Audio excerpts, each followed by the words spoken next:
بات یہ کہ فرمایا کہ میں دن میں 70 مرتبہ، بعض روایتوں میں آتا ہے، بعض روایتوں میں 100 مرتبہ میں استغفار کرتا ہوں، اللہ تبارک و تعالیٰ سے مغفرت مانگتا ہوں۔ حالانکہ نبی کریم صلی اللہ علیہ وسلم سے اول تو کوئی گناہ سرزد ہو ہی نہیں سکتا، معصوم بنایا اللہ تبارک و تعالیٰ نے، اور اگر کوئی چھوٹی موٹی غلطی ہوئی بھی ہو تو اللہ تعالیٰ نے اس کی مغفرت کا اعلان فرما دیا،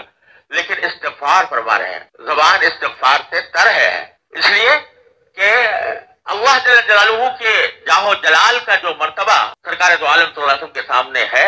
اس کو سامنے رکھتے ہوئے اپنا ہر عمل اللہ تبارک و تعالیٰ کے شایان نشان نظر نہیں آ رہا، بلکہ اللہ تبارک و تعالیٰ کے اس عظمت شان کو پیش نظر رکھ کر یہ سمجھ رہے ہیں کہ میں جو کام کر رہا ہوں وہ اس کی عظمت کا حق ادا نہیں ہو رہا، اس کے اوپر استغفار فرما رہے ہیں۔ تو جب نبی کریم صلی اللہ علیہ وسلم استغفار کے عادی ہیں اور فرما رہے ہیں کہ میں 100 مرتبہ استغفار کرتا ہوں دن بھر میں، تو امت کو تعلیم یہ دی جا رہی ہے کہ تمہیں تو اللہ نے معصوم بھی نہیں بنایا، تم تو پتہ نہیں کتنی غلطیاں کتنے گناہ تم سے سرزد ہوتے ہیں، تو اپنے آپ کو اللہ تبارک و تعالیٰ سے استغفار کرنے کی عادت ڈالو، یہ عادت ڈالو کہ ہر وقت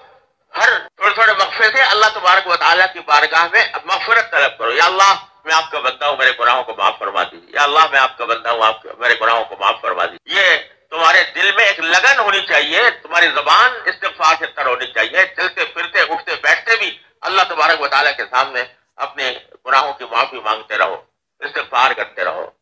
یہ اللہ تبارک و تعالیٰ نے استغفار ایسی نعمت عطا فرمائی ہے، ایسی نعمت عطا فرمائی ہے کہ جس کا کسی کی کوئی قیمت نہیں ہوتا، کتنا ہی بڑا گناہ ہو، کتنا ہی بڑا گناہ انسان کر گزرا ہو، لیکن اگر وہ اللہ تبارک و تعالیٰ کی بارگاہ میں حاضر ہو کر مغفرت مانگ لے، استغفار کر لے،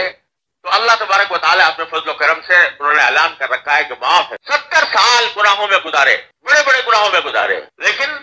آخر میں جا کر اللہ تبارک و تعالیٰ کی بارگاہ میں اس نے اگر توبہ کر لی اور استغفار کر لیا تو اللہ تعالیٰ فرماتے ہیں التائب من الذنب کمن لا ذنب لہ،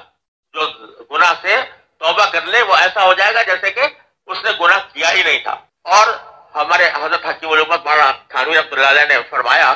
کہ جب بندہ استغفار کرتا ہے، اللہ تعالیٰ سے اپنے گناہوں کی معافی مانگتا ہے، تو اللہ تبارک و تعالیٰ صرف اتنا نہیں ہے کہ معاف کر دیا یعنی اس کی سزا نہیں دیں گے، اس کا عذاب نہیں دیں گے، صرف اتنی بات نہیں ہے، بلکہ نام اعمال سے مٹا دیا جاتا ہے، وہ نام اعمال سے مٹا دیتے ہیں۔ یعنی ایک صورت تو یہ تھی نا کہ جب آخرت میں نام اعمال آئے تو اس میں گناہ بھی درج ہو لیکن ساتھ میں یہ لکھا ہوا بھائی اس سے توبہ کر لی، اس سے مغفرت مانگ لی، تو ڈیبٹ کریڈٹ کا طریقے سے اس کو بتایا جائے نام اعمال کے اندر۔ اللہ تبارک و تعالیٰ کی رحمت ایسی ہے کہ استغفار کرنے والے کے اس گناہ کا جو اس نے کیا تھا، جس سے استغفار کیا تھا، اس کا ذکر بھی نام اعمال میں نہیں آئے گا، ورنہ کم از کم اس کو دیکھ کے شرمندگی ہوتی وہاں جا کر آخرت میں کہ آخر میں نے کتنے کیسے گناہ کیے تھے۔ اللہ میں کہتا ہے چلو سب میں نے معاف کر دیے، تمہارے نام اعمال سے مٹا دیا۔ آج کون انسان ایسا ہے کہ جس کو